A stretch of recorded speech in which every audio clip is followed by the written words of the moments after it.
Hello everyone, welcome to Bioscholar. तो हम लोग आईआईटी जैम बायोटेक्नोलॉजी का 2023 का क्वेश्चन हम लोगों ने डिस्कस कर लिया। आज हम 2022 का क्वेश्चन डिस्कस करेंगे। इसका रिलेवेंस यही होगा, आपका जो इंपॉर्टेंट टॉपिक्स हैं मॉलिक्यूलर बायोलॉजी का, उसको हम लोग कवर करेंगे इस क्वेश्चन के थ्रू। तो आपको बहुत अच्छे से आइडिया लग जाएगा कि कौन सा पार्ट को ज़्यादा एम्फोसाइज करना है, कौन सा पार्ट को ज़्यादा और अच्छे से तैयार करना है आपका अपकमिंग जो जैम है और जो गैट बीटी सीवीटी हैं, ये सब जो एग्ज़ाम्स है उसके लिए ये वीडियोस आपके लिए बहुत मददगार रहेगा। चलिए स्टार्ट करते हैं डिस्कशन को। तो पहला चीज़ पूछा गया, what is the which of the following activities associated with Klenow fragment. अब क्लिनोफ्रैगमेंट से आने से पहले आप एक चीज़ समझिए। मैंने ये आपका जो ये चार्ट है, ये गैट बी का मैं जब प्रीवियस ईयर क्वेश्चन डिस्कस कर रहा था उसमें भी आपको ये मिला होगा, मैंने दिखाया होगा। तो ये जो टिपिकल एग्जाम्पल हैं that is of DNA polymerase 1, इसमें एक ऐसा एक एंजाइम है जहाँ पे ये 5 prime to 3 prime exonuclease activity पाया जाता है। अब इससे क्या क्वेश्चन पूछेगा, इससे जो एक बहुत अच्छा क्वेश्चन बनता है जो ये पूछा गया है दैट इज़ अबाउट क्लिनोफ्रैगमेंट।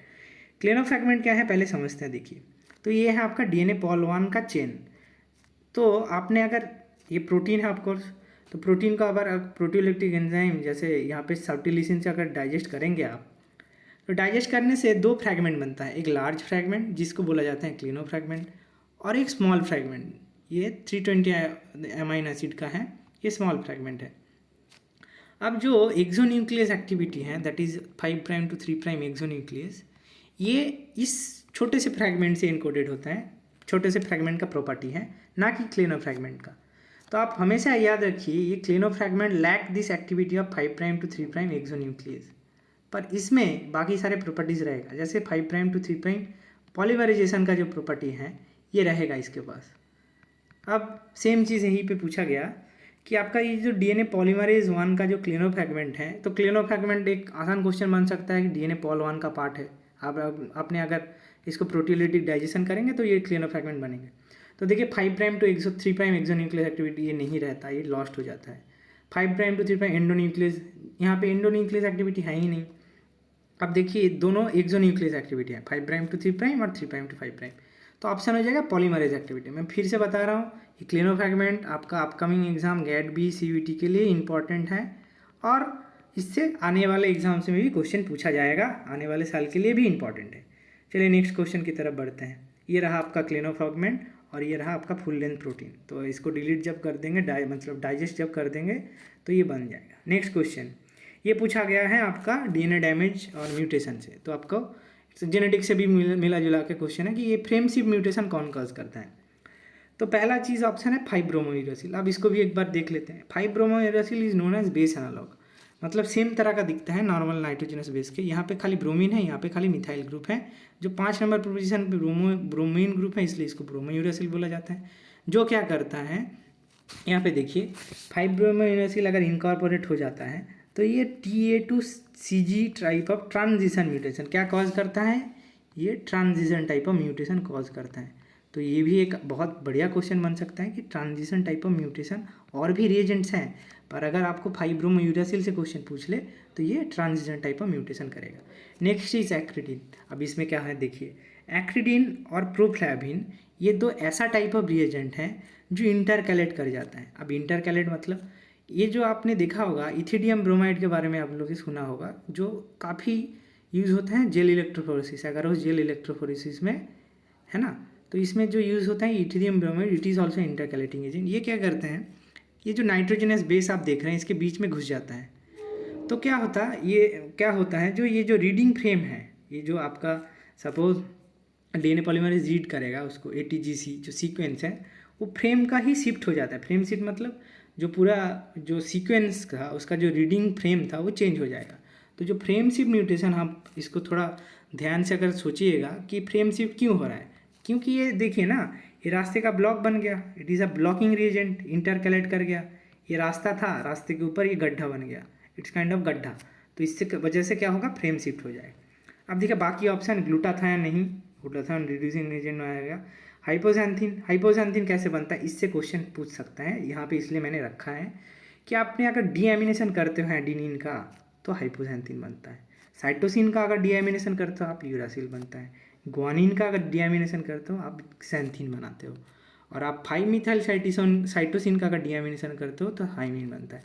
ये क्वेश्चन टिफर में भी पूछा गया था, जैम में भी पूछा गया था। अब ये क्वेश्चन फिर से सीवीटी ये सब में पूछा जाएगा। मैं क्लास में पढ़ाते हुए बताया हूँ कि ये डायरेक्ट ऐसे क्वेश्चन पूछ लेगा, deamination of cytosine will lead to which of the compound, uracil, hypoxanthine, thymine, xanthine. तो ऑप्शन होगा आपकी यूरासिल। सेम एडिनिन से का अगर आप डीएमिनेशन कर दो तो हाइपोजैंथीन बन जाएगा।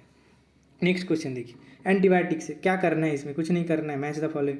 तो chloramphenicol which always be of 50 subunit, देखते ही आप टिक कर देना। 2023 में टेट्रासाइक्लिन पूछा था, इस बार देखिए क्लोराम्फेनिकॉल, ये 50S है, ये 30S था। ठीक है, देखिए कितना रिलेवेंट, ये टेबल से बार बार क्वेश्चन पूछा जा रहा है, इसलिए मैंने आपको बताया ये टेबल आप जितना बार पढ़ सकते हो, जितना बार रिमेंबर कर सकते हैं कर लीजिएगा।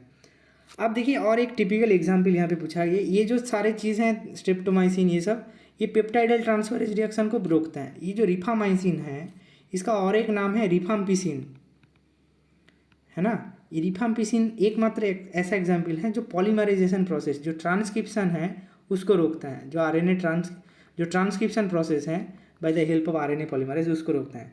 और इसके साथ साथ जो इनिबिटर्स ऑफ ट्रांसक्रिप्शन है उसमें आता है एक्टिनोमाइसिन डी, बहुत इंपॉर्टेंट है, खाली 3 ही नाम याद रखना है, एक्टिनोमाइसिन डी, रिफाम्पिसिन, इसी का नाम है रिफामाइसिन और कुछ नहीं, आप लोग सेम चीज़ है ये। और है अल्फामिनिटिन यूकैरियोटिक आरएनए पॉलीमरेज को इनिबिट करता है, पर्टिकुलरली आरएनए-पॉल2। अल्फामिनिटिन कहाँ से आता है, अल्फा एमेनिटा फाइलर्स करके एक मशरूम है, इसको डेथ कैप बोला जाता है। ये जो आरएनए-पॉल2 है ये इनिबिट होता है अल्फामिनिटिन से।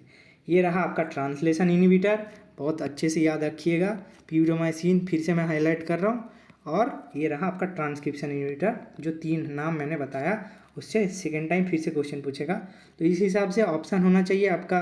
और आपका ये जो स्ट्रेप्टोमाइसिन है, देखिए साइक्लोहेक्सिमाइड का एक ये रहा को साइक्लोहेक्सिमाइड 68 सब यूनिट को इनिबिट करता है, that is Q3 and R1, Q3 R1, this will be the P4, P will be the 4 exactly and S will be the 2, ये रहा chloramphenicol 2, so option B will be the correct option.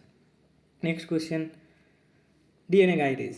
फिर से मैंने बोला कि DNA replication, transcription, ये सब से प्रोटीन से क्वेश्चन पूछा जाएगा, कौन क्या काम करता है। लास्ट में हमने बताया था आपको सिंगल स्ट्रैंड बाइंडिंग प्रोटीन क्या करता है, डीएनए हेलिकेज क्या करता है। अब देखिए यहाँ पे क्वेश्चन पूछेगा डीएनए गाइडेज क्या है। फिर से ये जैम में भी पूछा जा सकता है, जैम में फिर से पूछा जा सकता है, गेट बी में पूछा जा सकता है, सीवीटी में पूछा जा सकता है। तो ये क्या करता है, introduce negative supercoiling in the DNA, कैसे करता है, देखिए ये जो आपका डीएनए गाइरेज है, देखिए ये क्या करता है, ये डीएनए गाइरेज यहाँ पे आके बैठता है जो 2 स्ट्रैंड को कट करता है, जिसको ही बोला जाता है डीएनए टोपोआइसोमरेज 2। ये देखिए गाइरेज है, ये क्या कर रहा है, introduce negative supercoiling to the DNA and decreases the linking number to क्या, it is decreases the linking number by -1। तो आप एक चीज़ यहाँ से क्वेश्चन एक्सपेक्ट कर सकते हैं, डीएनए गाइरेज का क्या काम है। अब सेम और एक क्वेश्चन एंटीबायोटिक से बन सकता है, दैट इज अबाउट नालिडिक्सिक एसिड। ये एकमात्र ऐसा एंटीबायोटिक, एकमात्र नहीं और भी एंटीबायोटिक्स हैं, ये कॉमनली पूछा जाने वाला क्वेश्चन है कि नालिडिक्सिक एसिड आपका डीएनए रेप्लिकेशन को इनिबिट करता है, कैसे, ये जो आपका डीएनए गाइरेज है इसको इनिबिट करके। तो जो ये फ्लोरोफोरकिनोलिन, इसका ही नाम नालिडिक्सिक एसिड है। जो ये जो प्रोटीन है जिसका नाम है डीएनए गाइरेज, जो आपका DNA gyrase relieve the strain ahead of the replication fork, जब रेप्लिकेशन फॉर्क खुलेगा तो एक स्ट्रेन क्रिएट होता है, उसको रिलीज करने में मदद करता है। नेक्स्ट, ये क्वेश्चन का ऑप्शन थोड़ा गलत है, इसलिए ये क्वेश्चन ड्रॉप किया गया था और मार्क्स सबको मिल गया था। तो ये सिग्मा फैक्टर्स का जो टाइप्स हैं उससे पूछा गया था। तो मोस्ट कॉमन हाउसकीपिंग सिग्मा 70 है, जो आप सब लोग जानते हैं। उसको छोड़ के ये लोग generally people neglect this part, question पूछ लिया जाता है। देखिए मैं इससे सजेस्ट करता हूँ, ये सिग्मा 54 से कहीं ना कहीं क्वेश्चन पूछा जाएगा कि modulation of cellular nitrogen level is modulated by which sigma subunit, कौन से sigma subunit, that is sigma 54। यहाँ पे बोला है स्टेशनरी फेज में, देखिए स्टेशनरी फेज में जो है दैट इज सिग्मा 38, ये यहाँ पे ऑप्शन सिग्मा 28 था। तो इस हिसाब से आपका आंसर होना था सिग्मा 38, इसलिए ये क्वेश्चन को ड्रॉप कर दिया गया था और मार्क्स सबको दे दिया गया था। तो ये चार्ट फिर से मैं बता रहा हूँ, इंपॉर्टेंट है एंटीबायोटिक की जैसा, सिग्मा 38, सिग्मा 54, एंड ये सिग्मा 28 इंपॉर्टेंट है, ये 4 करके जाइए, सिग्मा 70 आप लोग जानते हैं, तो 3 एडिशनल करना है आपको और कुछ नहीं। चलिए नेक्स्ट नेट टाइप क्वेश्चन। अब ये जो क्वेश्चन है ना, ये थोड़ा हटके क्वेश्चन है, क्योंकि इन जनरल ऐसे फार्मूला बेस्ड क्वेश्चन पूछा नहीं जाता, तो आपको ये फार्मूला आना चाहिए। जब मेल्टिंग टेम्परेचर कैलकुलेट करेंगे तो ये फार्मूला आना चाहिए। इस फार्मूला के ऊपर आप अगर आप सारे चीज़ को बैठाते हैं तो मेल्टिंग टेम्परेचर को आपको दिया गया है, दैट इज़ 85 डिग्री सेल्सियस। तो 85 डिग्री सेल्सियस हमने यहाँ पे रख दिया, 64.9 प्लस 0.41% ऑफ GC। अब यहाँ पे आप खाली जो ये लेंथ ऑफ बेस्फीयर दिया है 5000 बेस्फीयर, इसको पुट आप जब कर देंगे तो जो परसेंटेज ऑफ GC आने वाला है that is coming in around 49.25। अब इसको कैलकुलेट जब करेंगे तो उसका आंसर है 49.25 ऐसे, हाँ 49.25।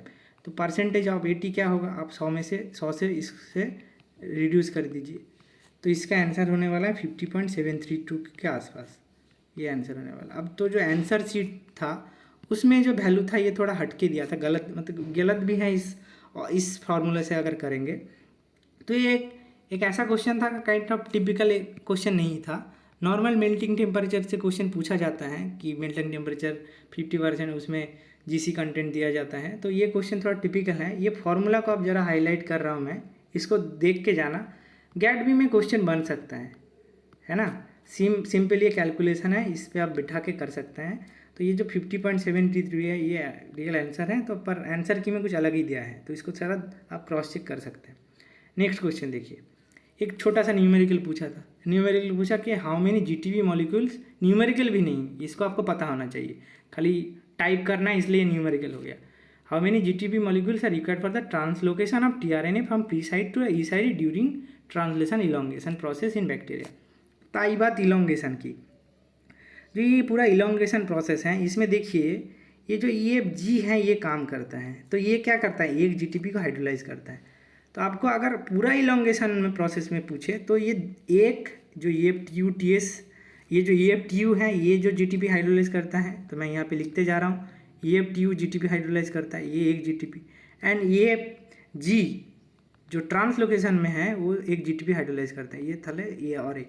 तो टोटल इलोंगेशन प्रोसेस में अगर कोई पूछे, टोटल इलोंगेशन प्रोसेस में दैट विल बी 2 GTP।